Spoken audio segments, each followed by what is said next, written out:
1. The Martyrdom of St. Apanoub. On this day, St. Apanoub was martyred. He was born in the city of Nihisa, district of Talca.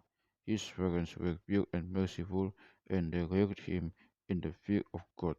When Diocletian incited a persecution against the Christian, St. Apanoub was 12 years old, and he decided to shed his blood for the name of Christ.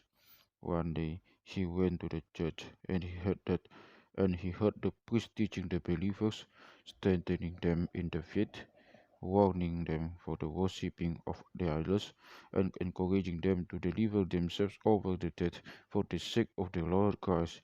He returned to his house and set before him all what his father had left him of gold, silver, and apparel, and told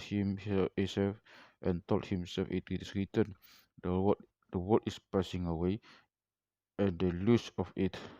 Straightway he rose up and gave all his money to the poor and needy, then went to Samanut, walking along the river bank. He confessed the name of the Lord Christ before Lucianus the governor, who tortured him severely. Then he hung him out. Then he hung him up upon the mast of his ship, head downwards. The governor sat down to eat and to drink, and the vessel which was in his hand became a stone. The angel of the Lord came down from heaven, released the shield, and wiped out the blood that was running down from his nose and mouth.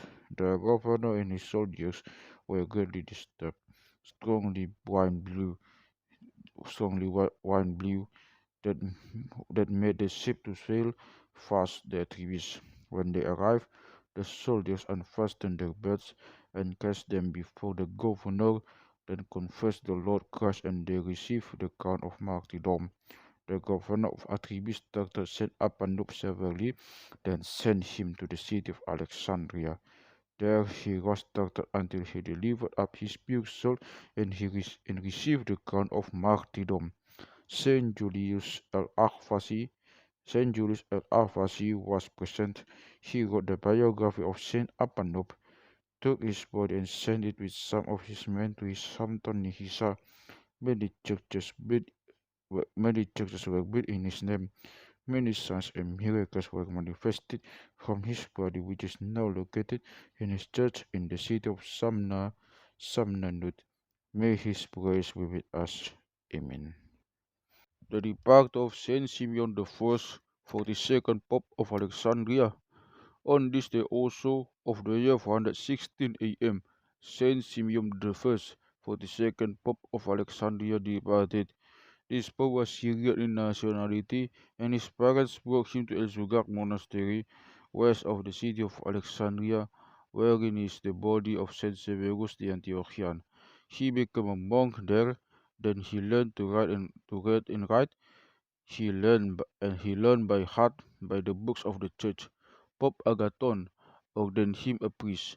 When his virtues and knowledge became well known, they elected him for the patriarchate. He was ordained a patriarch in 23rd of Kiak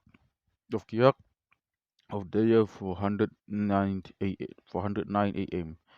He called his spiritual guide and delegated to him the management of the affairs of the patriarchate.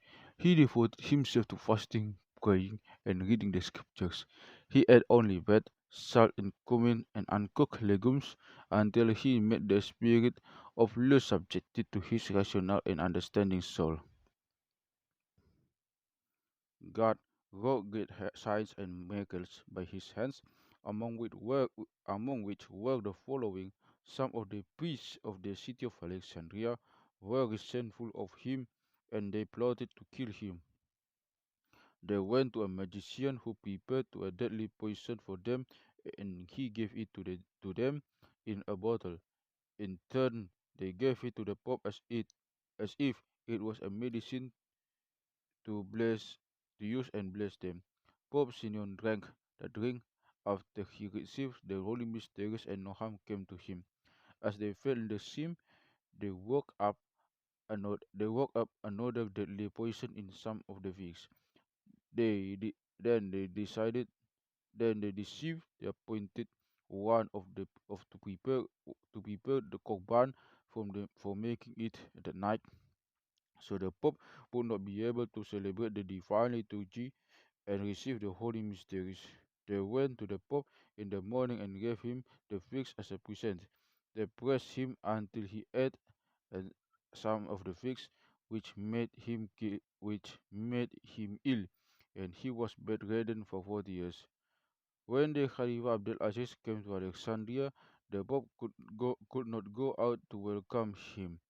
The Khalifa asked about the patriarch. The Christian scribes what told him what had happened. He ordered to burn the priests and the magicians. The Pope besought the Khalifa with tears to have mercy on them. The Khalifa marveled at his gentleness and compassion. Then he pardoned the priest and burned the magician. Since that time, he increased in reverence and respect in the sight of Khalifa, who allowed him to build churches and monasteries. He built two monasteries at Helwan, south of Cairo. This Pope appointed a priest whose name was Mina to administer all the properties of the church, to take care of its runs, endowments, sacred vessels, and books. Nevertheless, Mina mishandled his duties to the point that he had denied what had happened from the church funds. Father Mina fell ill and was not able to talk. When Pope Simeon heard that, he was sorry and asked the Lord to heal him, lest the properties of the church be lost. The Pope sent word of his disciples to the wife to the wife of the priest to ask her about the properties of the church.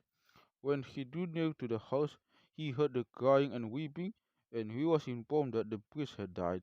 He went in and bowed his head to kiss him in salutation to his priesthood. Straightway the dead man rose, sat up, and talked, thanking the Lord grace and confessing that the prayers of Saint Simeon on his behalf and raised him up from the dead. The priest came hastily to the Pope, repenting and weeping, and returned all that he had from the church funds. During the papacy of Saint Simeon, there were some who took concubines beside their wives, and he excommunicated them until they returned from the congregation. He remained on the patriarchal chair for 7 years and 7 months, then departed in peace. May his grace be with us, and glory be to God forever. Amen.